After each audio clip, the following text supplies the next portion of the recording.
gone over my message to the head of the Philippines? Yeah, I'm not satisfied with it, and they're having a meeting, Humphrey and Rust, right now to review the question of what might be asked out there. The question really is whether Humphrey ought to put how hard he ought to put into it morally. Your message doesn't say anything, but Vietnam is very important, and Humphrey will talk to you about it.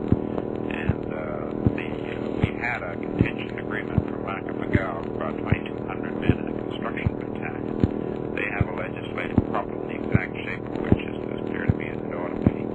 And the question really is whether Humphrey might not simply say to him privately, look, we're going to need fighting men from the Philippines, but I'm not here to break up your inauguration by giving you an ultimatum.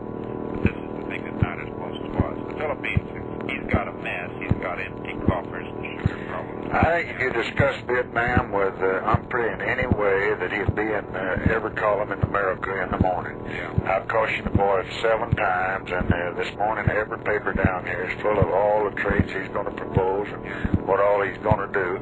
And I think it would be a mistake to try to tell this man that just as I'd treat him just like I treated Wilson when he came in, that I wouldn't be coming out there to tell him that he's got to win our war for us. I'd get him out there and I'd brag on him and say he's the greatest guy in the world.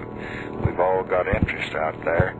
And then when I got him away, I'd have somebody tell him, let Bill Blair take a letter in and say, now, you told us, the Filipinos told us that you'd come to our rescue after the elections, and here it is.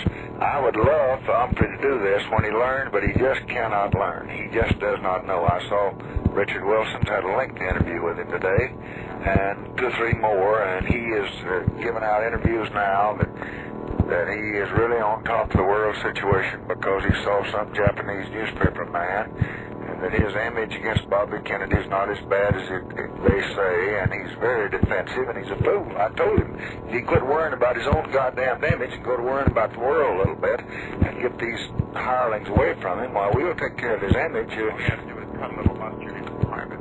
That's right.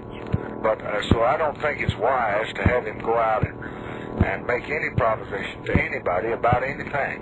And I think Russ ought to say to him that we haven't reached any conclusions on what they ought to do, that the best thing he ought to do is just say that Vietnam is important to that area of the world, and if we get licked there, we don't know how they'll stand up. Not actually for a proposition. Not a damn thing. When he asks him how many troops we want, say that's a matter you better talk to our ambassador about. Right.